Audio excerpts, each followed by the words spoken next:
آمنت بالله وملائكته وكتبه ورسله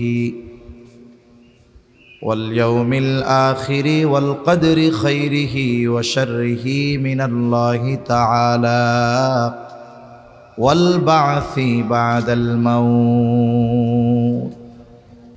آمنت بالله আমি ঈমান এনেছি আল্লাহ তাআলার উপর ওয়া মালাইকাতিহি ফেরেশতাগণের উপর ওয়া কুতুবিহি আল্লাহ তাআলার নাজিলকৃত কিতাবসমূহের উপর ওয়া রুসুলিহি রাসূলগণের উপর ওয়াল ইয়াউমিল আখিরি পরকালের উপর আখিরাতের উপর ওয়াল কদরি খাইরিহি ওয়া শাররিহি মিনাল্লাহি তাআলা ঈমান এনেছি তাকদীরের ভালো মন্দ সব আল্লাহর পক্ষ থেকে হয়। 7 নাম্বার ওয়াল বা'সি বাদাল মাউত মৃত্যুর পর পুনরায় জীবিত হওয়ার উপরে আমি ঈমান এনেছি। এখানে যদিও 7টা কথা আছে, কিন্তু এর মধ্যে একটি হলো 2 in 1, একের মধ্যে 2, ওয়াল ইয়াউমিল আখিরি আর ওয়াল বা'সি বাদাল মাউত, এই দুইটা মূলত এক।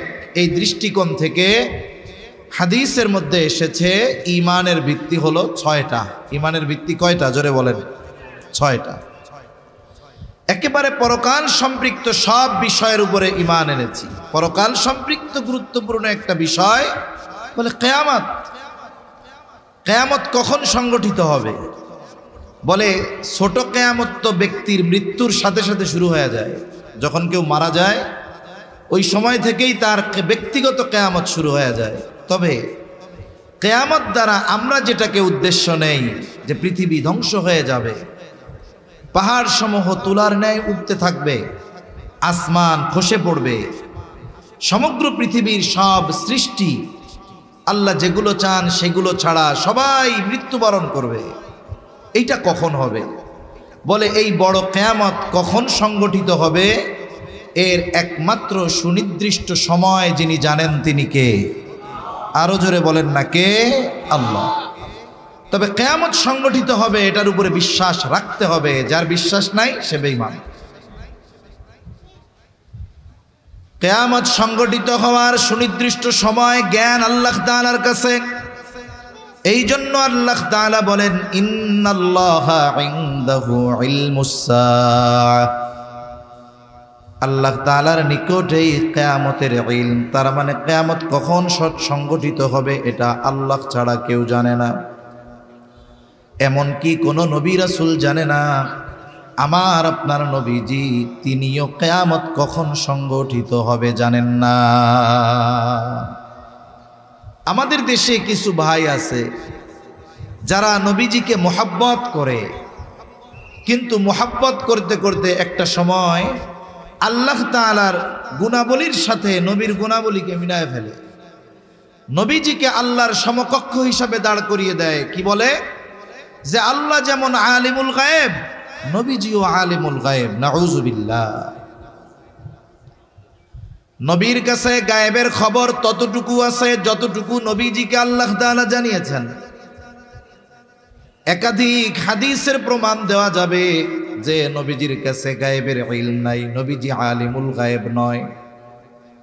আবার এটাও মনে করার কোনো সুযোগ নাই নবীজি আলিমুল গায়েব না হওয়ার কারণে ওনার সম্মান মনে হয় একটু কমে যাবে, এটা মনে করার কোনো সুযোগ নাই। এই গায়েবের খবর কিয়ামত কখন সংগঠিত হবে স্বয়ং নবীজিও জানেন না, ওহির বাহক যিনি জিব্রাইল আলাইহিস সালাম তিনিও জানেন না। জিব্রাইল আলাইহিস সালামও জানে না কিয়ামত কখন সংগঠিত হবে। একটা প্রসিদ্ধ হাদিস আছে যেটাকে বলা হয় হাদিসে জিবরিল। জিব্রাইল আলাইহিস সালাতু ওয়াস সালাম মানবাকৃতিতে নবীজির কাছে আসছেন। উদ্দেশ্য সাহাবায়ে কেরামকে দ্বীনের মৌলিক বিষয়গুলো শিক্ষা দেওয়া।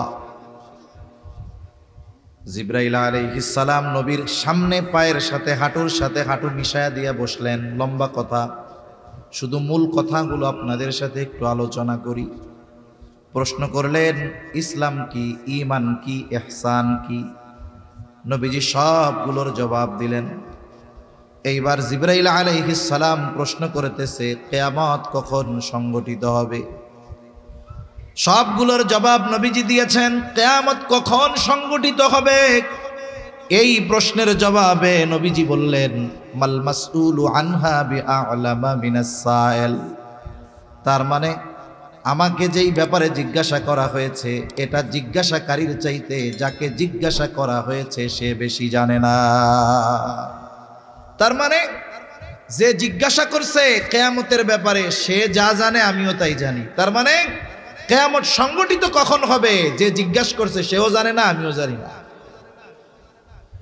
তবে কিছু আলামতের কথা, নিদর্শনের কথা বলেন নবীজি সাল্লাল্লাহু আলাইহি ওয়াসাল্লাম। কয়েকটা আলামতের কথা বলেছেন নবীজি। এক নম্বরে এই হাদিসের মধ্যে বলেন, আনতালিদাল আমাতু রাব্বাতাহা। আল্লাহর নবী সাল্লাল্লাহু আলাইহি ওয়াসাল্লাম বলেন, দাসী তার মনিবকে প্রসব করবে, গর্ভধারণ করবে, প্রসব করবে। লম্বা আলোচনা আছে। বর্তমান জামানার সাথে যেই বিষয়টার মিল বুজুর্গানে দিন বলেন যে কিয়ামতের আগে কিছু সন্তান মায়ের সাথে দাসীর মতো আচরণ করবে। এই আচরণটা আমাদের উপমহাদেশে মুসলিম সমাজে একরকম, কিন্তু ইউরোপিয়ান যারা, আমেরিকান যারা, পশ্চিমা কালচার যারা ধারক বাহক, তাদের ক্ষেত্রে এই আচরণটা একরকম। এরা মায়ের সাথে, বোনের সাথে জেনা পর্যন্ত করতে দ্বিধাদ্বন্দ্বের মধ্যে পড়ে না। নাউজুবিল্লাহ। মুসলিম সমাজে এটা কেমন? বলে মায়ের সাথে দাসীর মতো আচরণ করে। এই যেই মা তাকে গর্ভে ধারণ করছে, জীবনের একটা সময় এই মাকে সে বোঝা মনে করে। দেখা যায় ঘর থেকে বাহির করে দেয়, নিজে রাজপ্রাসাদ বিল্ডিংয়ে থাকে, মাকে গোয়ালঘরের মধ্যে রাখে। আছে না নাই? অনেক জায়গায় আছে এমন, ঘরের কাজ না করলে বৃদ্ধ মাকে খাবার দেয় না। এগুলো কিয়ামতের আলামত। তা মূল কথা যেটা, যে কিয়ামত কখন সংগঠিত হবে এটার সুনির্দিষ্ট সময় নবীজিও জানেন না, জিবরাইল আলাইহিস সালামও জানেন। তবে কিয়ামত কখন সংগঠিত হবে এর আগে তো অনেক আলামত প্রকাশ পাবে। নবীজি সাল্লাল্লাহু আলাইহি ওয়াসাল্লাম অনেক আলামতের কথা আমাদের জানায় দিয়েছেন। এই কিয়ামতের আগে কিছু গুরুত্বপূর্ণ আলামতের কথা নবীজি জানিয়েছেন, এমন একটা হাদিস আপনাদের সাথে মুযাকারা করার জন্য পাঠ করছি। এই হাদিসের মধ্যে নবীজি বলেন, এই হাদিসের যেই 6টি বিষয়ের কথা নবীজি বলেছেন, এই 6 বিষয় সংগঠিত না হওয়া পর্যন্ত কিয়ামত সংগঠিত হবে না। 1 নম্বর, নবীজি সাল্লাল্লাহু আলাইহি ওয়াসাল্লাম বলেন, লা তাকুমুস সাআতু হাত্তা ইউকবাদাল ইলম। নবীজি বলেন, কিয়ামত ততক্ষণ পর্যন্ত সংগঠিত হবে না যতক্ষণ না ইলম উঠায়া নেওয়া হবে। যতক্ষণ ইলম উঠায়া না নেওয়া হবে ততক্ষণ পর্যন্ত কিয়ামত সংগঠিত হবে না। তার মানে কিয়ামতের আগে দুনিয়ায় ইলম থাকবে না। ছোটবেলায় গল্পে গল্পে শুনতাম, কিয়ামতের আগে কোরআন হাদিস উঠা যাবে, ইলম উঠে যাবে। এখন কোন পদ্ধতিতে উঠবে? ওই সময় মানুষ গল্প বলতো। সব গল্প তো আর সত্য না। মানুষ অনেক সময় নিজের মন মতো সাজায়া বলতো, আর কি কথা বলতো এরকম। ইমাম সাহেব ফজরের নামাজে দাঁড়াবে, তাকবীরে তাহরিমা বলবে, আল্লাহু আকবার, সানা পাঠ করবে, আউযু বিল্লাহ বিসমিল্লাহ বলে কোরআনের তিলাওয়াত শুরু করবে। কিন্তু আউযু বিল্লাহ বিসমিল্লাহ বলবে, কিন্তু তার জবান দিয়ে সূরা ফাতিহা বের হবে না। এখন উনি কি করবেন? চিন্তিত হয়ে যাবেন। ইমাম সাহেব যদি কেরাত না পড়তে পারে, অথবা ইমাম যদি কেরাতে ভুল করে, পেছন থেকে মুক্তাদি লোকমা দেয়, মনে করায়া দেয়, অবস্থা এমন, ইমামও দাঁড়ায় থাকবে, মুসল্লিরাও দাঁড়ায় থাকবে, কারো মুখ দিয়ে সূরা ফাতিহা বের হবে না। এইবার ইমাম সাহেব মসজিদের তাকে কোরআন খুঁজতে যাবে, যে সূরা ফাতিহাটার দিকে একটু নজর দিয়া নেই। এইবার কোরআন খুলবে, দেখবে গত রাত্রে কোরআনের মধ্যে যেই কালো কালি দিয়ে লেখা ছিল কিছুই লেখা নাই, সব পাতাগুলো সাদা হয়ে গেছে। এটা হলো ছোটবেলায় শুনতাম যে এইভাবে কোরআন হাদিস উঠায় নিবে। কিন্তু নবীজি সাল্লাল্লাহু আলাইহি ওয়াসাল্লাম জানায় দেন ভিন্ন কথা। নবীজি বলেন আল্লাহ তাআলা এইভাবে কোরআন হাদিস দুনিয়া থেকে উঠায় নেবেন না। আল্লাহ তাআলা বান্দার অন্তর থেকে একত্রে ইলম উঠায় নেবেন না। ইলম কিভাবে উঠায় নেবেন? নবীজি সাল্লাল্লাহু আলাইহি ওয়াসাল্লাম বলেন আল্লাহ তাআলা আলেমদেরকে উঠিয়ে নেওয়ার মাধ্যমে ইলম উঠায়া নিয়ে যাবে। ইয়াকবিদুল ইলমা বিকবদিল উলামা। আল্লাহ তাআলা আলেমদেরকে উঠিয়ে নিয়ে যাওয়ার মাধ্যমে ইলম উঠায়া নিয়ে যাবে। আজ থেকে 100 বছর আগে যেই সমস্ত আলেম ছিল, 150 বছর আগে যারা দুনিয়ায় ছিলেন, কাসেম নানুতুবি রহমাতুল্লাহি আলাইহি, রশিদ আহমদ গাঙ্গুহি রহমাতুল্লাহি আলাইহি, আশরাফ আলী থানবী রহমাতুল্লাহি আলাইহি, মুফতি আজম শফি রহমাতুল্লাহি আলাইহি, এনাদের ইলম যেমন ছিল, বলেন তো এখনকার আলেমদের ইলম ওনাদের মতো নাকি? না। তার মানে আমাদের অতীতে যারা চলে গেছে তাদের কোরআন হাদিসের যেই বুঝ, সেই বুঝ আমাদের মধ্যে নাই। এজন্য কিয়ামতের আগে আল্লাহ তাআলা কোরআন হাদিসের লেখা উঠায় নেবেন না। কোরআন হাদিস লেখায় থাকবে, বরং বাইন্ডিং পাতা আরো ঝকঝকা হবে, লেখা আরো সুন্দর হবে, কিন্তু ওই রকম আলেম থাকবে না। সদর সাহেব হুজুর রহমাতুল্লাহি আলাইহি ওনার যেই বুঝ, সেই বুঝ আমাদের নাই, ওই রকম লোকই নাই। ধারাবাহিকতার ক্রমান্বয়ে একটা সময় এই রকম মুহাক্কিক আলেমরা দুনিয়া থেকে চলে যাবে। বলে কোরআন তো থাকবে, হাদিস তো থাকবে, কিন্তু বাস্তবে এরা আমল থাকবে না। এজন্য নবীজি সাল্লাল্লাহু আলাইহি ওয়াসাল্লাম আর হাদিসের মধ্যে বলেন ইউশিকু আইয়াতিয়া আলান নাসি জামান লা ইয়াবকা মিনাল ইসলামি ইল্লা ইসমুহু ওয়া লা ইয়াবকা মিনাল কুরআন ইল্লা রাসমুহু। আল্লাহ রাব্বুল আলামিনের নবী বলেন অচিরেই এমন এক জামানা আসবে, লা ইয়াবকা মিনাল কুরআন ইল্লা ইসমুহু, কোরআন শুধু নামে থাকবে, ওয়ালা ইয়াবকা মিনাল কুরআন ইল্লা ইসমুহু ওয়ালা ইয়াবকা মিনাল ইসলাম ইল্লা রাসমুহু। ইসলাম কিছুই থাকবে না, শুধু কিছু রুসম থাকবে। কোরআন নামে থাকবে, লেখায় থাকবে, কিন্তু মানুষের মধ্যে প্রকৃতপক্ষে ইসলাম আর কোরআনের আমল মানুষের মধ্যে পাওয়া যাবে না। এখন ইসলাম নামে আছে। যদি আমার কেউ জিজ্ঞাসা করে ধর্ম কি, বলি ইসলাম। সংবিধান কি, জীবন বিধান কি, বলে কোরআন। বলি ঠিক, কিন্তু না আছে আমার আপনার মধ্যে পরিপূর্ণ ইসলাম, না আছে আমার আপনার মধ্যে কোরআন। রাষ্ট্রীয় জীবন তো বহুদূর, ব্যক্তিগত জীবনেও আমরা কোরআন আর ইসলাম যতটুকু মানা সম্ভব ততটুকুও মানি না, ঠিক কিনা বলেন? অথচ কবরে রাখার পরে 3 প্রশ্ন করবে, ঠিক না? কবরে রাখার পরে 3 প্রশ্ন করা হবে। কয় প্রশ্ন? দুনিয়ার সব মুসলমান এই 3 প্রশ্নের খবর জানে। জানে কি জানে না? অমুসলিমেরাও এই 3 প্রশ্নের খবর জানে। আল্লাহ রাব্বুল আলামিন এই প্রশ্ন আউটের ব্যবস্থা করে দিয়েছেন। দুনিয়ার পরীক্ষার হলের প্রশ্ন যদি পরীক্ষার মাত্র আধা ঘন্টা আগে ফাঁস হয়, বলে যেই শিক্ষার্থী একেবারে নাদান ও ওই পরীক্ষায় গোল্ডেন এ প্লাস পেয়ে যাবে। কিন্তু কবরের 3 প্রশ্নের জবাব আউট হয়ে গেছে আগেই। কিন্তু বাস্তবতা হলো জায়গা মতো তথা পরীক্ষার হলে গিয়ে এই 3 প্রশ্নের জবাব দেওয়া বড় কঠিন।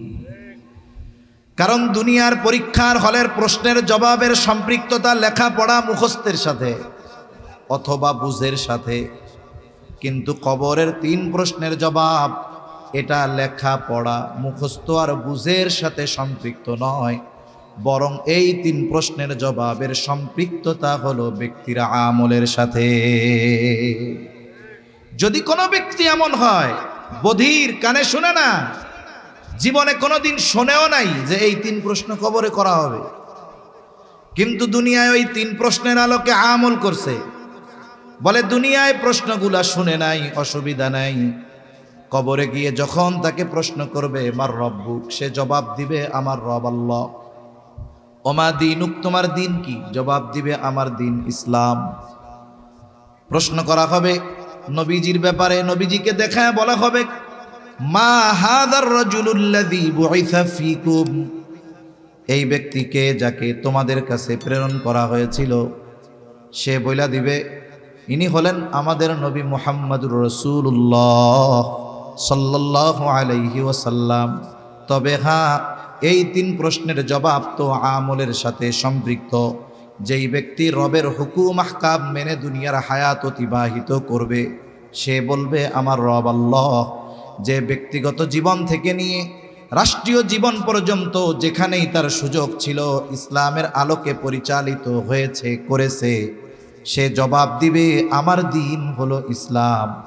আর যে নবীর আদর্শকে নিজের আদর্শ বানিয়ে নিয়েছে, সে জবাব দিবে আমার নবী মুহাম্মদুর রাসূলুল্লাহ সাল্লাল্লাহু আলাইহি ওয়াসাল্লাম।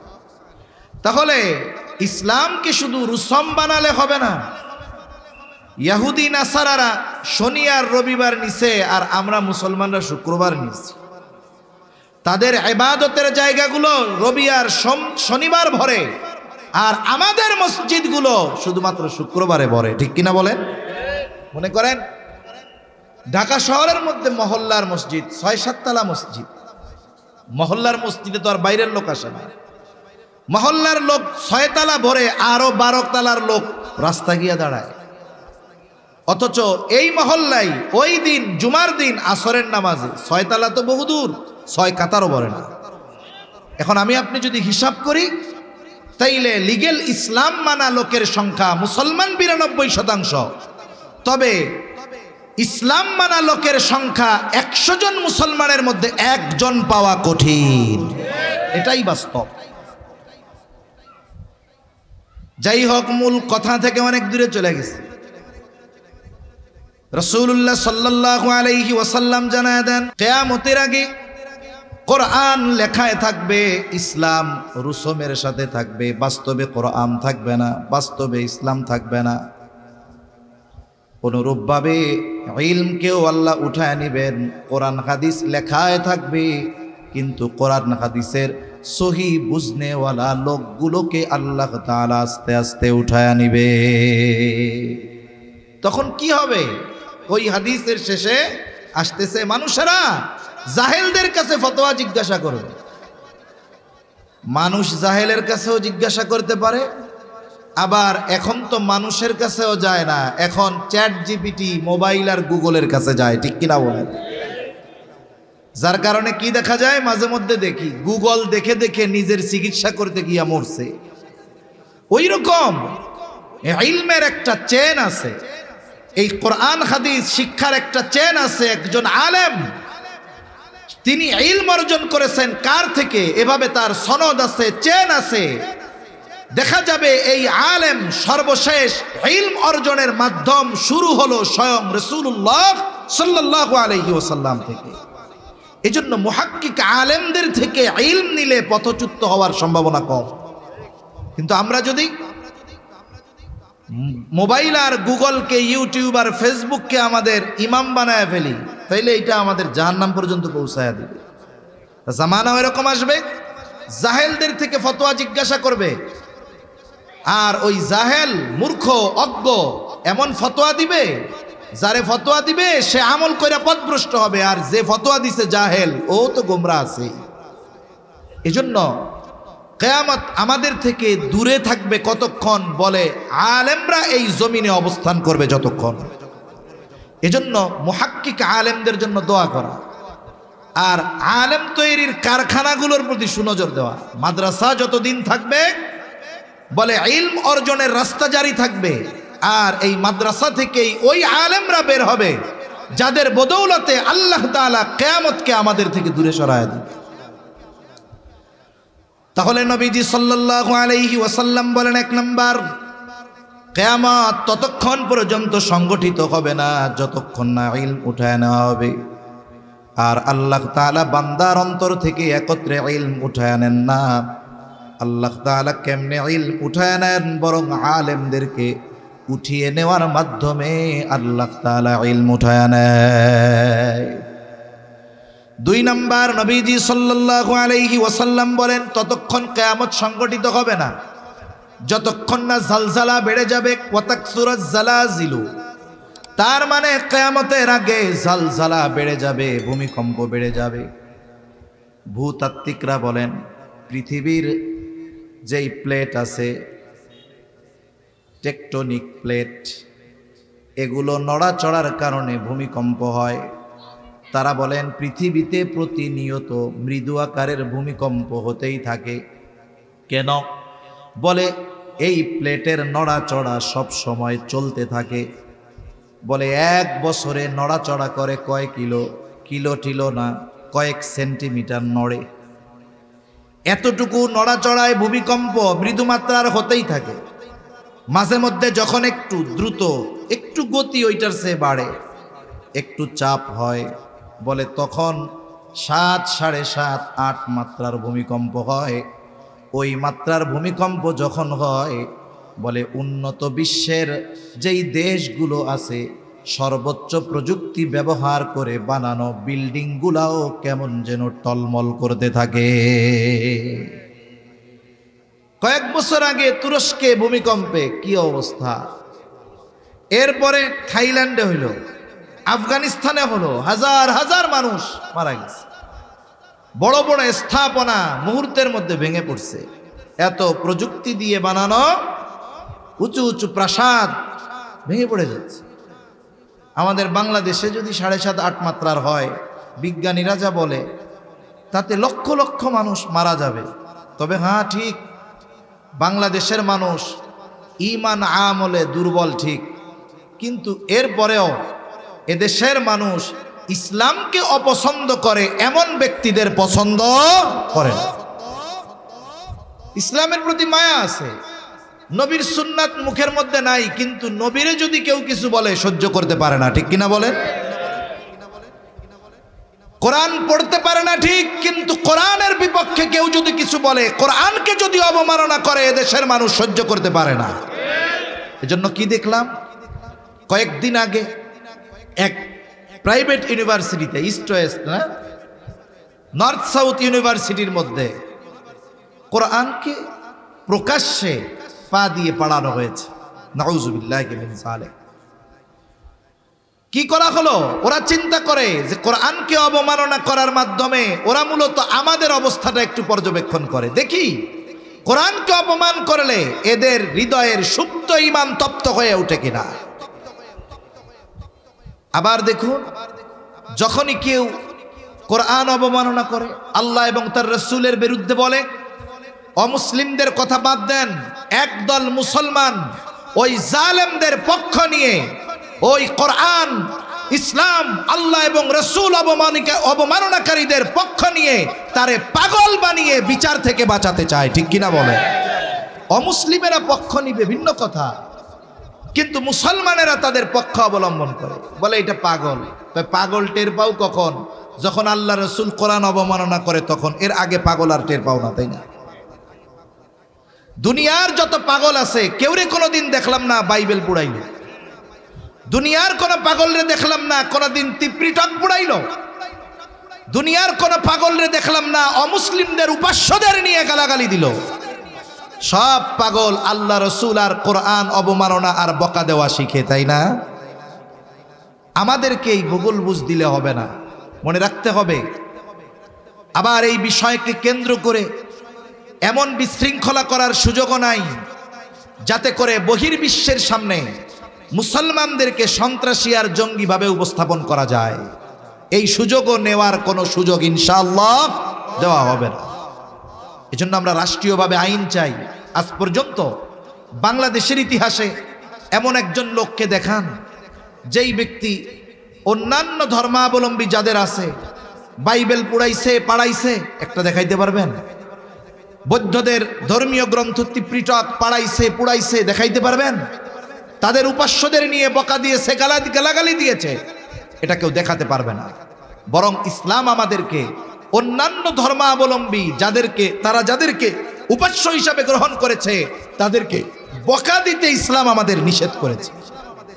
এজন্য মনে রাখতে হবে, এদেশে যদি বসবাস করতে হয় শান্তির সাথে, ইসলাম এবং মুসলমানদেরকে, আল্লাহ এবং রাসূলকে সর্বোচ্চ রেসপেক্ট করেই এদেশে অন্যান্য সব মানুষের শান্তিপূর্ণ সহ অবস্থান সম্ভব, এছাড়া সম্ভব নয়। আমরা শান্তিপূর্ণ সহ অবস্থানে বিশ্বাসী। আচ্ছা, দুর্গাপূজা চলছে, ওয়াজ মাহফিলও চলছে, কোন ওয়াইজ আপনাদেরকে এই কথা বলছে যে দুর্গাপূজা চলতেছে, হিন্দুদের বকা দিবেন, মন্দিরে গিয়া মূর্তি ভেঙে দিবেন? কেউ বলছে? সর্বোচ্চ আকারে নিষেধ করা হয়েছে এই বিষয়গুলো। তবে হ্যাঁ, ঈমানের যেই দাবি নিষেধ করা হয়েছে যে কোন মুসলমান যেখানে শিরকি কর্মকাণ্ড চলে ওখানে যেতে পারে না, তাদের কাছে বা তাদের ওই পূজার অনুষ্ঠানে যাওয়ার ব্যাপারে নিষেধ করা হয়েছে। কিন্তু তাদের ধর্মীয় কালচার পালনে বাধা প্রদান তো বহুদূর। বরং আমরা প্রশাসনের কাছে বলেছি যে এদেশের নাগরিক হিসাবে তাদের সিকিউরিটি পাওয়া, নিরাপত্তা পাওয়া, এটা তাদের অধিকার, এটা তাদেরকে গভর্নমেন্টের দিতে হবে, ঠিক কিনা বলেন? এজন্য এই সুন্দর সহ অবস্থানপূর্ণ এক দেশ যেখানে সব ধর্মের মানুষ শান্তিপূর্ণভাবে বসবাস করে, এখানে মাঝে মধ্যে কিছু লোককে পাগল সাজিয়ে কোরআন অবমাননা করে মুসলমানদের হৃদয়ে আঘাত দেওয়া, এটা কিন্তু বারবার বরদাস্ত করা হবে না ইনশাআল্লাহ। এ ব্যাপারে রাষ্ট্রীয়ভাবে আইন জারি করা দরকার। তা সম্মানিত উপস্থিতি, বলতেছিলাম কিয়ামতের আগে জালজালা, ভূমিকম্প বেড়ে যাবে। বাংলাদেশে হয়তো হওয়ার মতো সম্ভাবনা, কিন্তু আল্লাহ দেয় না কেন? বলে এদের অন্তরে আল্লাহ এবং রসুলের মোহাব্বত আছে, এজন্য হয়তো ঝুঁকিপূর্ণ দেশ হওয়ার পরেও আল্লাহ তাআলা হেফাজত করে, ঠিক কিনা বলেন? এদেশে অসংখ্য উলামায়ে কেরাম আছে, অসংখ্য মাদ্রাসা আছে, আমরা হয়তো গোনা করি, কিন্তু এই দারুল উলুম মাবিয়া ইসলামিয়া মাদ্রাসার হেফজখানার ছোট ছোট নাবালক বাচ্চারা গভীর রাত্রে উঠে আল্লাহর কালাম তিলাওয়াত করে, ঠিক কিনা বলেন? এই যে লক্ষ লক্ষ হাফিজে কোরআন, হাজার হাজার হিফজখানা, হয়তো এদের বদৌলতে ঝুঁকিপূর্ণ অবস্থায় থাকার পরেও আল্লাহ তাআলা বড় মুসিবত দেন না। তাহলে কিয়ামতের আগে জালজালা বেড়ে যাবে। দুনিয়ামুখী মানুষেরা ভূমিকম্প বাড়ার কারণ জাগতিক নজর দিয়ে তালাশ করে, কিন্তু ঈমানদার যখন কোনো মুসিবত আসে এগুলোকে শুধু জাগতিক বিষয়ের নজর দিয়ে অনুসন্ধান করে না, বরং সাথে সাথে কোরআন সুন্নাহর দৃষ্টি দিয়ে তারা এগুলো অনুসন্ধান চালায়। কেন এই জমিনে মুসিবত, কেন স্থলে মুসিবত, কেন জলে মুসিবত, কেন ভূমিকম্প, কেন সিডর, কেন আয়লা, কেন লায়লা? আল্লাহ তাআলা কোরআনুল কারীমের মধ্যে বলেন, যাহারাল ফাসাদু ফিল বাররি ওয়াল বাহরি বিমা কাসাবাত আইদিন নাস লিয়ুযীকাহুম বা'দাল্লাযী আমিলু লাআল্লাহুম ইয়ারজিউন। আল্লাহ রাব্বুল আলামিন বলেন, যাহারাল ফাসাদু ফিল বাররি ওয়াল বাহরি বিমা কাসাবাত আইদিন নাস। জল স্থলে যত রকমের বিপর্যয়, আল্লাহ তাআলা বলেন এগুলো হলো মানুষের হাতের কামাই। তার মানে স্থলে আর জলে যত ধরনের মুসিবত, এগুলো আমাদের কর্মফল। তবে আল্লাহ তাআলা অতীতের উম্মতদের মতো শাস্তি দিয়া আমাদের ধ্বংস করে দিতে চান না। সাময়িক কিছু মুসিবত দিয়ে আমাদেরকে একটু কষ্ট আস্বাদন করান কেন? বলে ধ্বংস করে দেওয়ার জন্য নয়, বরং আমরা যেন ওই মুসিবতে সতর্ক হয়ে আল্লাহর দিকে ফিরে যাই। এজন্য আল্লাহ তাআলা বলেন, লিয়ুযীকাহুম বা'দাল্লাযী আমিলু লাআল্লাহুম ইয়ারজিউন, যাতে করে আমরা আল্লাহর দিকে প্রত্যাবর্তন করি, পাপাচার অনাচারের পথ ত্যাগ করে কল্যাণ আর নেকের পথের পথিক হয়ে যাই, পাপের পথ ছেড়ে যেন নেকের পথের পথিক হয়ে যাই। এই জন্য আল্লাহ তাআলা আমাদের কর্মের কারণে জল স্থলে কিছু মুসিবত দিয়ে আমাদের সতর্ক করে দেয়। যেমন স্কুল হোক আর মাদ্রাসা হোক, যদি কোনো ছাত্র দুষ্টুমি করে, এই দুষ্টুমির মাত্রা যদি অতিক্রম করে ফেলে, অবাধ্যতা যদি মাত্রাতিরিক্ত হয়, সন্তান যদি পিতামাতার আনুগত্য না করে, কথা না শুনে, শিক্ষক ছাত্রকে শাস্তি দেয়, পিতামাতা সন্তানকে শাস্তি দেয়, শাস্তি দেওয়ার সময় অনেক সময় হয়তো প্রহার করা হয়, একটু কঠিন শাস্তি দেওয়া হয়। বলুন তো, শাস্তি যখন যাকে দেওয়া হয় তার কাছে কি শাস্তিটা ভালো লাগে? কিন্তু পিতা যে শাস্তি দিল, শিক্ষক যে শাস্তি দিল, বলেন তো এই শাস্তি কি ওকে ধ্বংস করার জন্য দিছে, নাকি ও সঠিক পথে যেন ফিরে আসে এই জন্য দিছে? নিশ্চয়ই সঠিক পথে ফিরে আসে যেন এই জন্য দিয়েছে। মুহাব্বত আছে, চায় যে গোনার পথ ছেড়ে ভালো পথে আসুক, এই জন্য শাস্তি দিছে যেন অন্যায় কাজটা আর না করে। আল্লাহ তাআলা আমাদেরকে মুহাব্বত করেন, ভালোবাসেন। মূলত আল্লাহ তাআলা চান না তার বান্দাদেরকে আযাব গজব দিয়ে সমূলে শেষ করে দিতে, তবে যতটুকু দেন এটা আমাদের পাপের কারণে হয়, আর আল্লাহ এই জন্য দেন যেন এই শাস্তি আস্বাদন করে আমরা আল্লাহর দিকে ফিরে যাই। এজন্য ভূমিকম্প হয়, এটা আমাদের হাতের কামাই। বলে ভূমিকম্প কেন হয়? জমিনে পাপাচার যখন বাড়ে ভূমিকম্প বেড়ে যায়, জমিনের মধ্যে জুলুম বেড়ে যায়, ভূমিকম্প বেড়ে যায়।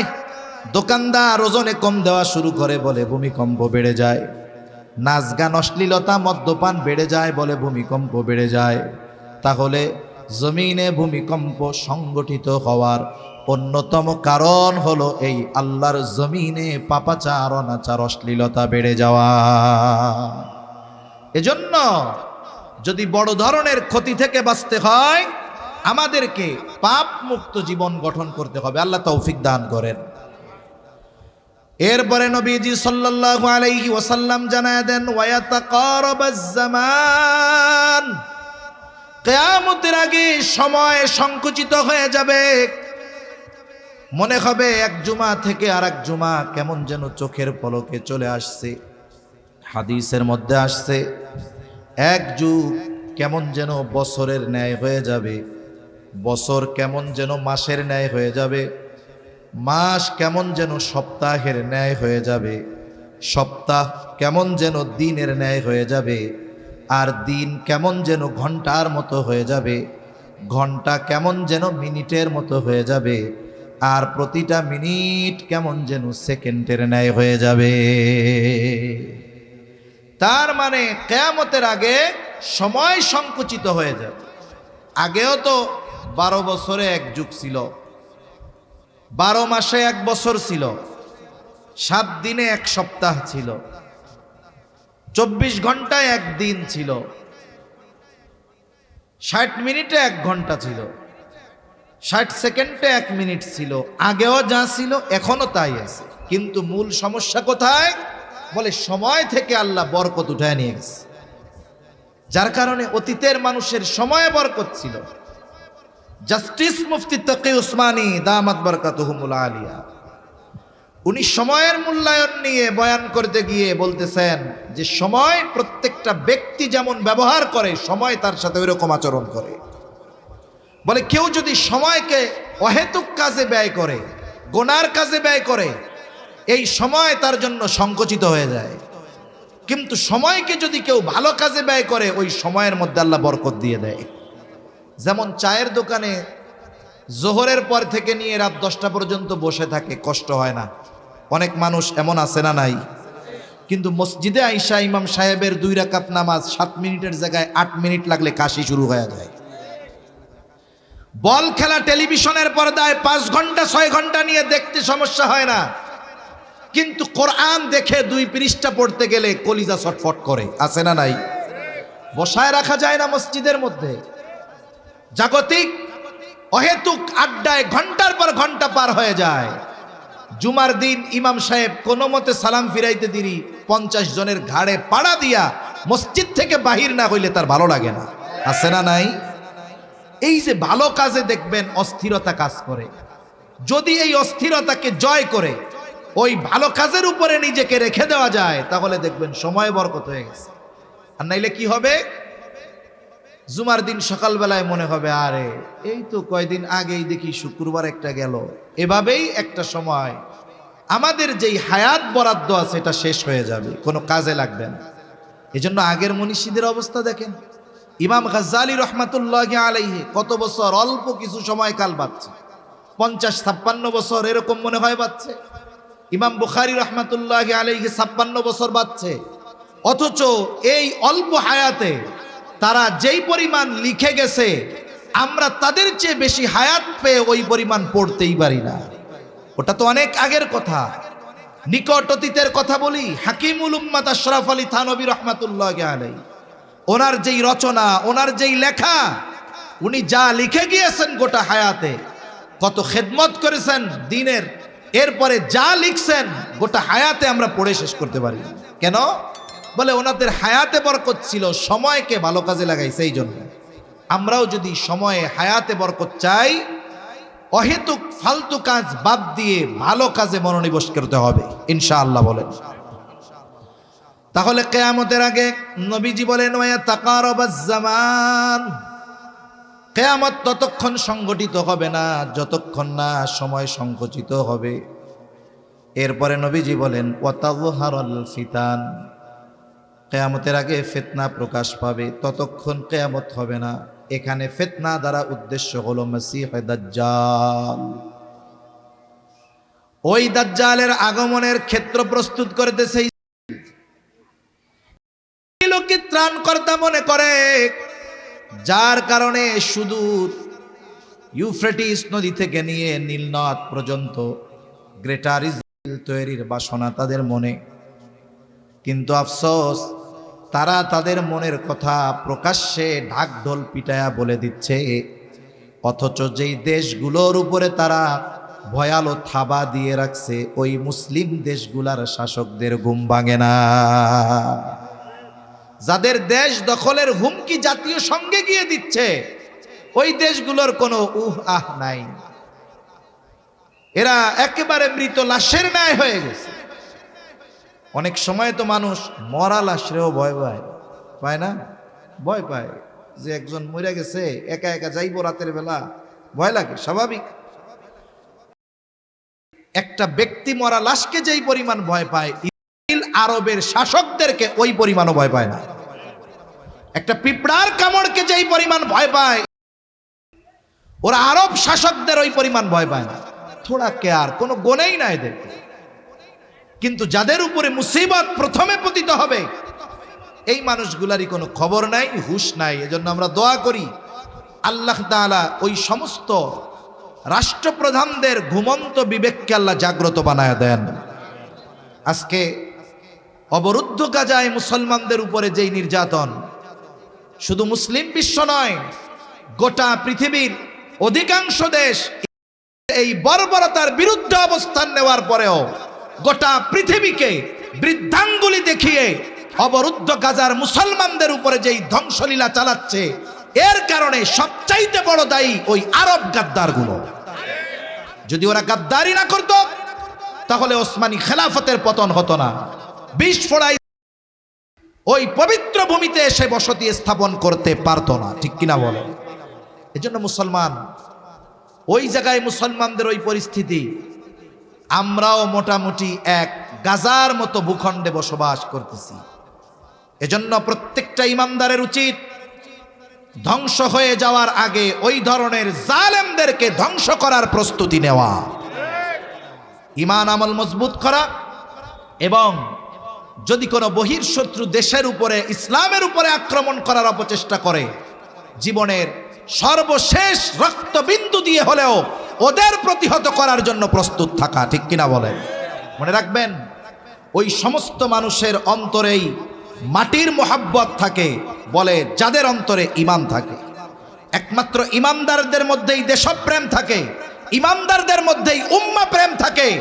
আর যারা মুখে স্বাধীনতার ওই বিষয়গুলোকে নিয়ে, যারা ৭১ পতাকা, জাতীয় সঙ্গীতের চেতনাকে নিয়ে দেশপ্রেম হাইলাইট করে, এই সবগুলা চিটিং বাজার বাটপার, এরা সময় মতো দেখবেন একটাও দেশের মধ্যে থাকবে না। কারণ আমাকে আপনাকে থাকতে হবে। আপনার কানাডায় বাড়ি নাই, আমারও কানাডায় বাড়ি নেই, ওরা তো পালাইয়া পাশের দেশে চলে যাওয়ার অবস্থা হয়েছে, কিন্তু আমাকে আপনাকে পাশের দেশে ঢোকার কোনো সুযোগ দেওয়া হবে না। হয়তো মরতে হবে, না হয় বঙ্গোপসাগরের মধ্যে ছুটতে হবে, এছাড়া উপায় নাই। এখন যদি মৃত্যুই হয় সর্বশেষ অবস্থা, তাহলে ঈমানের সাথে জালেমদের বিরুদ্ধে লড়াই করে মরাই শ্রেয়, ঠিক কিনা বলেন? সেজন্য সম্মানিত উপস্থিতি, প্রস্তুত থাকতে হবে আমাদের। তাহলে কিয়ামতের আগে সবচেয়ে বড় ফিতনা হলো দাজ্জালের ফিতনা। নবীজি সাল্লাল্লাহু আলাইহি ওয়াসাল্লাম এই ফিতনা থেকে বাঁচার আমল আমাদের শিখায়া দিয়েছেন। নবীজি সাল্লাল্লাহু আলাইহি ওয়াসাল্লাম সূরা কাহাফের আমলের কথা শিখায়া দিয়েছেন। নবীজি বলেন, জুমার দিন যে সূরা কাহাফ তিলাওয়াত করবে, আল্লাহ রব্বুল আলামিন তাকে দাজ্জালের ফিতনা থেকে হেফাজত করবে। আরেক বর্ণনায় আসছে কমপক্ষে 10 আয়াত। প্রথম 10 আয়াত আমার আপনার জীবনে বেঁচে থাকার জন্য আল্লাহ তাআলা শ্বাস প্রশ্বাসকে যেমন জরুরি করে দিয়েছেন, বলে না খেয়ে যদি হায়াত থাকে 2-4-10 বেলা বাঁচা যাবে, কিন্তু 10 মিনিট বেঁচে থাকার জন্য বলেন তো অক্সিজেন নেওয়ার দরকার আছে না নাই? কার্বন ডাই অক্সাইড ছাড়ার দরকার আছে না নাই? মানুষ না খেয়ে বেঁচে থাকতে পারবে, কিন্তু কে আছেন এইখানে যে হুজুর আমি 1 ঘন্টাও না 10টা মিনিট নাক মুখ টেপ দিয়ে পেঁচায় রাখবেন, আল্লাহর রহমতে বাইচা থাকমু? এই চ্যালেঞ্জ নেওয়ার মতো ক্ষমতা কারো আছে? নাই। এই শ্বাস প্রশ্বাস আমার আপনার জীবনে বেঁচে থাকার জন্য যেমন জরুরি, ফিতনা থেকে বাঁচার জন্য অনুরূপভাবে সূরা কাহাফের আমলটাও আমি আপনি জরুরি বানায় নিব। 10টা আয়াত মুখস্থ করেন, এক এক স্বপ্নে এক এক আয়াত মুখস্থ করেন। একটা পৃষ্ঠা কতটুকু? আর নিজের ঘরের মানুষদেরকে মুখস্থ করান। এতে কি হবে? বুজুর্গানে দিন বলেন, যেই আমলে দাজ্জালের মতো ফিতনা থেকে বাঁচা যাবে, ওই আমল দাজ্জাল আগমনের আগে যত ফিতনা আছে ওগুলো থেকেও আল্লাহ চাইতো ওই আমলের কারণে আল্লাহ বান্দাকে হেফাজত করবে। এজন্য সূরা কাহাফের আমল গুরুত্ব দিয়ে করব তো ইনশাআল্লাহ। আল্লাহ তৌফিক দান করেন। এরপরে নবীজি সাল্লাল্লাহু আলাইহি ওয়াসাল্লাম বলেন, ওয়াতাকসুরুল হারাজ, কিয়ামতের আগে হারাজ বেড়ে যাবে। সাহাবায়ে কেরাম নবীজিকে জিজ্ঞাসা করে, ইয়া রাসূলুল্লাহ সাল্লাল্লাহু আলাইহি ওয়াসাল্লাম, আমরা তো প্রতি বছর হাজার হাজার মুশরিকদের হত্যা করি। নবীজি বলেন, হারজ এটা না। নবীজি সাল্লাল্লাহু আলাইহি ওয়াসাল্লাম বলেন, কিয়ামতের আগে মুসলমানদের মধ্যে পারস্পরিক হত্যাকাণ্ড বেড়ে যাবে।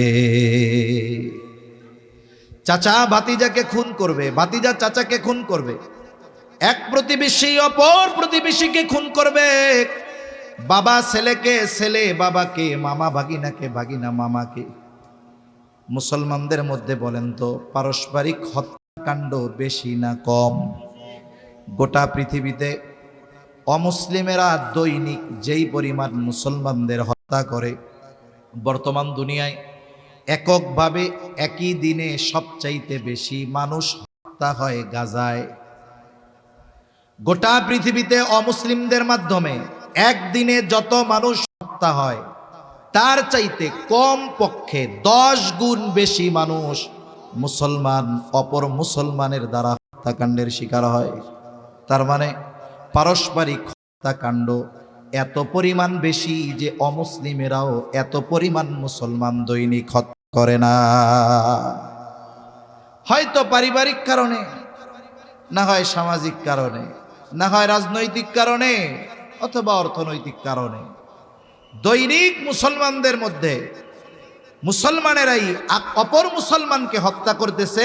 এর সংখ্যা কাফেরদের দ্বারা হত্যাকাণ্ড হওয়ার সংখ্যার 10 গুণের চাইতেও বেশি। এটা সময়ের সাথে সাথে বাড়তেছে, কিয়ামতের আগে আরো বাড়বে। একটা সময় তো মানুষ আরেকটা মানুষকে হত্যা করবে এটা চিন্তাও করতো না। যদি বাংলাদেশের মধ্যে কোথাও একটা অন্যায়ভাবে হত্যাকাণ্ড হতো, অনলাইন ছিল না, ফেসবুক ইউটিউব কিছুই ছিল না, অথচ ওই ধরনের হত্যাকাণ্ড গোটা দেশকে একেবারে উত্তাল সমুদ্রে পরিণত করতো, ঠিক কিনা বলেন? কিন্তু এখন আমার ঘরের পাশে হত্যা হয়, আমি মুখে চুপ কইরা বসে থাকি, যে মনে মনে কই আল্লাহ আমি বাইসা আছি আলহামদুলিল্লাহ, সব মইরা যায় জাগা। হত্যাকাণ্ডের পরিমাণ এত বেড়েছে, তুচ্ছ কারণে মানুষ মানুষকে হত্যা করতেছে। বাকি টাকা 2 টাকা পায়, দোকানদার চাইছে 2 টাকা পাই দেন, এই কারণে হত্যা করে ফেলতেছে। একটু কথা কাটাকাটি তর্কাতর্কি হয়েছে, এই কারণে একজন আরেকজনকে হত্যা করে ফেলতেছে। তরুণদের মধ্যে যুবক, কিশোর, ছোট মানুষ ক্লাস 5-6 এ পড়ে, একটু তর্কাতর্কি হয়েছে, কত ঠান্ডা মাথায় প্ল্যান করে সংঘবদ্ধভাবে হত্যাকাণ্ড সংগঠিত করতেছে। এক একটা ঘটনা, এটা শুধু ঘটনা পর্যন্ত সীমাবদ্ধ নয়, এই ঘটনাটা ঘটতেছে, ওটাই হলো ভবিষ্যতের বাস্তব রূপ, যদি আমরা এখন থেকে সতর্ক না হই। এজন্য কিয়ামতের আগে আল্লাহর নবী বলেন পারস্পরিক হত্যাকাণ্ড বেড়ে যাবে। অথচ হত্যা কত বড় জঘন্য এক অপরাধ। রাসূলুল্লাহ সাল্লাল্লাহু আলাইহি ওয়াসাল্লাম বলেন সিবাবুল মুমিনি ফুসুকুন ওয়া কিতালুহু কুফর। নবীজি সাল্লাল্লাহু আলাইহি ওয়াসাল্লাম বলেন মুমিনকে গালি দেওয়া ফাসিকি, পাপের কাজ, আর হত্যা করা কুফরি। অথচ এই হত্যাকাণ্ড অহরহ হইতেছে। মুমিনকে গালি দেওয়া যেখানে নিষেধ, মুমিনকে গালি দেওয়া যেখানে ইসলাম মানা করেছে, সেখানে হত্যাকাণ্ড আমাদের কাছে সাধারণ হয়ে গেছে। অথচ দেখুন, এই জবান হেফাজতের মাধ্যমেই জান্নাতের নিশ্চয়তা পাওয়া যায়। আর যত ধরনের অন্যায় সংগঠিত হয়, অধিকাংশ অন্যায়ের সূচনা হয় এই জবান থেকে। এজন্য নবীজি সাল্লাল্লাহু আলাইহি ওয়াসাল্লাম বলেন আল মুসলিমু মান সালিমাল মুসলিমুনা মিন লিসানিহি ওয়া ইয়াদিহি। নবীজি সাল্লাল্লাহু আলাইহি ওয়াসাল্লাম বলেন মুসলমানকে বলে যে যত বেশি গরুর গোশত খাইতে পারে সে তত বড় মুসলমান, ঠিক না? মুসলমানে নিলেই মুসলমান না, গরুর গোশত বেশি খাইলেই মুসলমান না। নবীজি বলেন প্রকৃত মুসলমান হলো সে যার জবান এবং হাতের অনিষ্ট থেকে অপর মুসলমান নিরাপদ থাকে। এখন আমাকে এই হাদিসের আলোকে আমার ওজন মাপতে হবে, আসলে মুসলমানিত্ব আমার মধ্যে আছে নাকি? হতে পারে আমাদের রাজনৈতিক চিন্তাধারা ভিন্ন, হতে পারে আমাদের চিন্তা ভাবনা ভিন্ন, দল ভিন্ন, কিন্তু সবাই মুসলমান। এখন বলুন তো, দলের স্বার্থকে কেন্দ্র করে অপর আর এক মুসলমানকে গালি দেওয়া যাবে? জোরে বলেন যাবে নাকি? মাথা ফাটানো যাবে নাকি?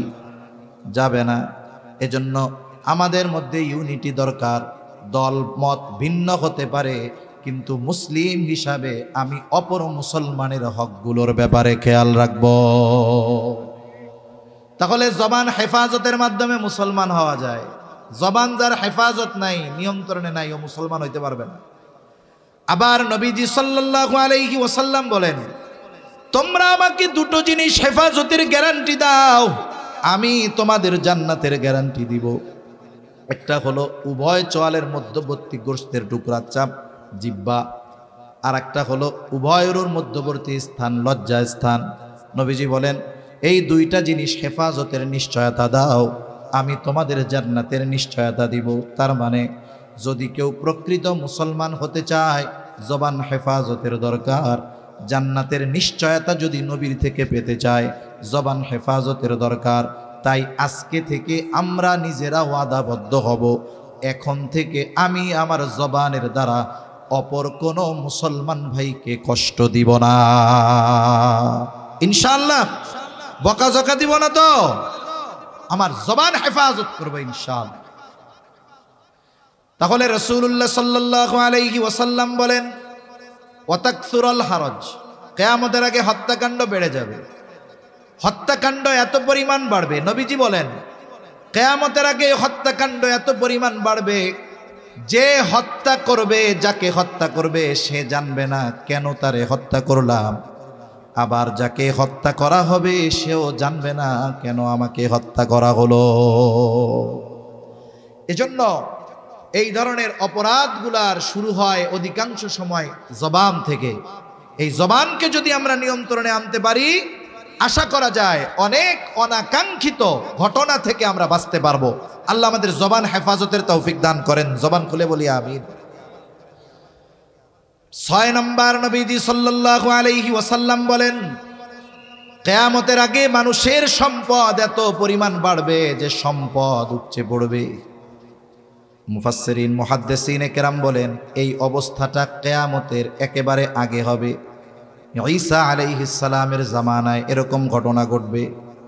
গোটা পৃথিবীতে মুসলমানেরা এতটা স্বাবলম্বী হবে, সচ্ছল হয়ে যাবে যে সদকা দেওয়ার মতো মানুষ খুঁজে পাবে না, টাকা পয়সা দেওয়ার মতো মানুষ খুঁজে পাবে না। এই পরিমাণ সচ্ছলতা মুসলমানদের মধ্যে আসবে। মানুষের সম্পদের মধ্যে এত প্রবৃদ্ধি ঘটবে যে মানুষের সম্পদ উপচায়া পড়বে, কিন্তু দান সাদকা করার মতো মানুষ খুঁজে পাবে না। নবীজি বলেন এই 6টি বিষয় সংগঠিত হওয়ার আগে কিয়ামত সংগঠিত হবে না। তাহলে আসেন এবার আয়াতের দিকে ফিরে যাই। আল্লাহ রাব্বুল আলামিন 1 নম্বরে বলেন ইন্নাল্লাহা ইনদাহু ইলমুস সাআহ। তাহলে কিয়ামতের ইলম তথা কিয়ামত সংগঠিত কখন হবে এই ইলম একমাত্র যার কাছে তিনি কে।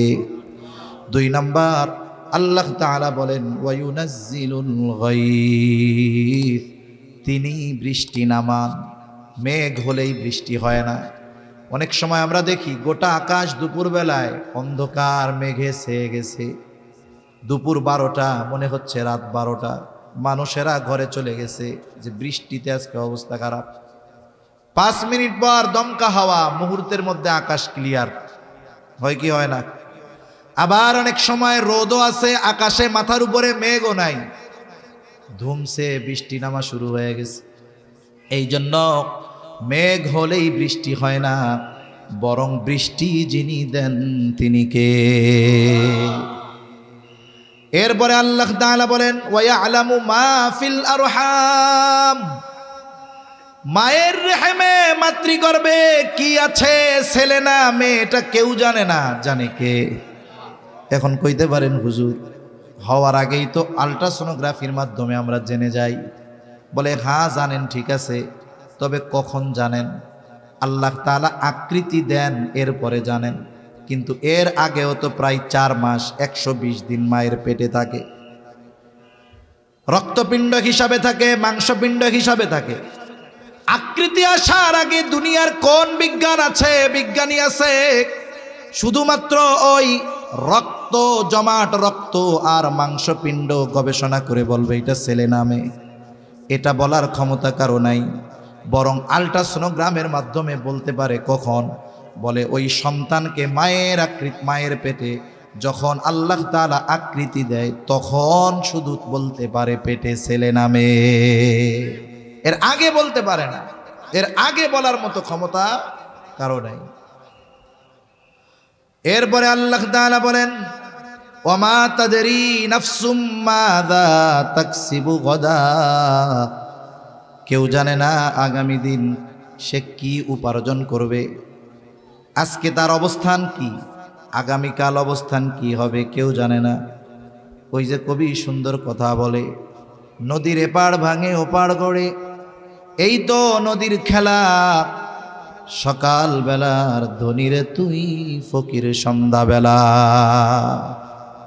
কি আছে বলে সকালের খাবার কোথায় আর রাতের খাবার কোথায় কেউ জানে না, ঠিক না?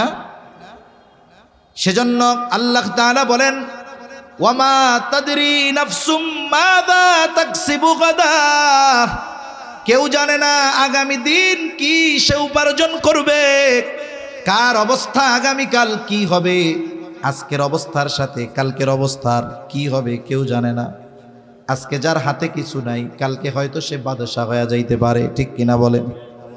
কিছুই ছিল না বলে সেও হয়তো ক্ষমতার মসনদে বসে যাইতে পারে। এরপরে আল্লাহ তাআলা বলেন কেউ জানে না আগামীকাল সে কি উপার্জন করবে। ওয়ামা তাদরি নাফসুম মাযা তাকসিবু গাদা ওয়ামা তাদরি নাফসুম বিআইয়ি আরদিন তামুত, কেউ জানে না কোন জমিনে তার মৃত্যু হবে। তার মৃত্যু আল্লাহ কোন জমিনে কোথায় লিখে রাখছেন এটা কেউ জানে না। হাদিসের মধ্যে আসছে যার মৃত্যু যেখানে লেখা ওইখানে যদি তার কোনো প্রয়োজন নাও থাকে আল্লাহ প্রয়োজন সৃষ্টি করে তাকে ওই জায়গায় নিয়ে যাবে। আল্লাহ তাআলা প্রয়োজন সৃষ্টি করবে। অনেক সময় অনেক মানুষ আছে জীবনে মেন রোডে যায় না, বলে যেই দিন গেছে ওই দিনই ট্রাকের চাকায় পিষ্ট হয়ে মারা গেছে। মানুষ আফসোস করে বলে আরে লোকটা জীবনে কোনোদিন ওই জায়গায় যায় নাই, আজকে গেল, আজকেই শেষ। তার মানে ওই জায়গাটা তার মরণ ছিল, আল্লাহ প্রয়োজন সৃষ্টি করে তাকে ওখানে নিয়ে গেছে। এজন্য আমরা কেউ জানি না কোন জমিনে, কোথায়, কোন জায়গায় আমার আপনার মৃত্যু লেখা আছে। এই বিষয়গুলোর একমাত্র ইলম যার কাছে, তিনি কে? জোরে বলেন না কে? এজন্য এই কথা বলা যায়, আমাদের সব কিছু সুনির্দিষ্ট, তবে আমাদের অজানা।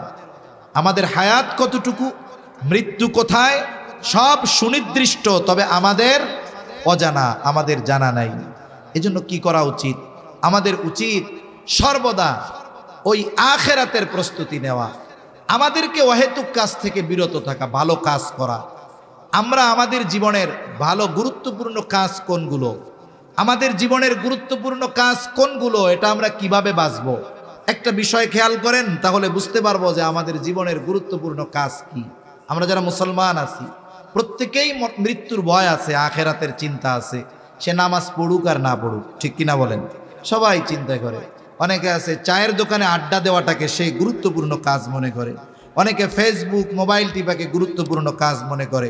মনে করেন এইখানে আমরা যারা আছি, আমাদের এই কয়জন, আমরা এখন নিশ্চিত হয়ে গেলাম যে এখন 9:25 বাজে, আমাদের সবার 10টার সময় মৃত্যু হবে। হাতে আছে কয় মিনিট? জোরে বলেন না, কয় মিনিট? এই মুহূর্তে কি করবেন? চিন্তা করবেন, ফেসবুক বাইর করে একটা পোস্ট দেই যে গাইস 35 মিনিট পরে আমার মৃত্যু হবে। কেউ দিবে? আর একজন কি চিন্তা করবে, আরে চার দোকানে যাই চা খাইয়া একটু আড্ডাটা জলদি করে দিয়াই, এই চিন্তা করবে? সব বাদ দিয়া অজু কইরা মসজিদে ঢুকবো, 2 রাকাত নামাজ পড়বে, জীবনের শ্রেষ্ঠ নামাজ। যে ব্যক্তি জীবনে কোনোদিন আল্লাহর ভয়ে তো বহুদূর, ব্যথা পাইয়াও কান্দে নাই, ও দেখবেন কান্না শুরু করে দিছে আল্লাহর কাছে, আল্লাহ মাফ করে দাও, আল্লাহ জাহান্নাম থেকে বাঁচাও, জীবনের সব মাফ করো। তার মানে এখন থেকে আধা ঘন্টা পরে আমার আপনার যদি মৃত্যু হয়, এই আধা ঘন্টা যেই কাজ আমি আপনি করব, ওই কাজই আমার আপনার জীবনের সবচাইতে গুরুত্বপূর্ণ কাজ। এজন্য সম্মানিত উপস্থিতি, কোন সময় হায়াত শেষ হয়ে যায় আমরা কেউ জানি না, কিন্তু আখেরাতের পথের পথিক হতে হবে, এ ব্যাপারে কোনো সন্দেহ নাই। এজন্য চালাক তো তারাই যারা এই দুনিয়ায় থাকতে আখেরাতের পাথেও সংগ্রহ করে নেয়, যারা দুনিয়াকে, আখেরাতকে প্রাধান্য দিয়ে দুনিয়ার সুখ স্বাচ্ছন্দ্যকে গ্রহণ করে। কারণ আল্লাহ তাআলা বলেছেন, মান কানা ইউরিদু হারসাল আখিরাতি নাজিদ লাহু ফি হারসি ওয়া মান কানা ইউরিদু হারসাদ দুনিয়া নুতিহি মিনহা ওয়া মা লাহু ফিল আখিরাতি বিন নাসিব। আল্লাহ তাআলা বলেন যে আল্লাহ তাআলার কাছে আখেরাতের ফসল চায়, আখেরাত চায়, আল্লাহ তাকে আখেরাত দেন, সাথে সাথে কি দেন? নাজিদ লাহু ফি হারসি। আল্লাহ বলেন আমি তার এই ফসলের মধ্যে প্রবৃদ্ধি দান করি। অতিরিক্ত কখন দেয়? বলে আগে পরিপূর্ণ দেওয়ার পরে, এরপরে অতিরিক্তটা দেয়। কিন্তু যে শুধু দুনিয়া চায়, ওমান কানা ইউরিদু হারসাদ দুনিয়া, যে শুধু দুনিয়া চায়, আল্লাহ বলেন নুক্তিহি মিনহা, তাকে আমি দেই কতটুক? বলে সে যতটুক চায় ততটুক নয়, বরং আমি যতটুক চাই তাকে ততটুক দেই। একজনের মন চায় প্রেসিডেন্ট হইতে, সে যদি মেম্বার হইয়া বসে থাকে, বলেন তো এই মেম্বার হওয়ার মধ্যে শান্তি আছে? তার চাওয়া কি? আমি প্রেসিডেন্ট হব, কিন্তু আল্লাহ ওরে মেম্বার বানায় বসায় রাখছে, দেখবেন ওর শান্তি নাই। তাহলে আল্লাহ তাআলা যারা দুনিয়া চায়, সে যতটুক চায় ততটুক দেন না, বরং আল্লাহ যতটুক চায় ততটুক দেন। কিন্তু ক্ষতি কি? ওমা লাহু ফিল আখিরাতি মিন নাসিব, আখিরাতে তার জন্য কিছু নাই। এজন্য দুনিয়া কেমন?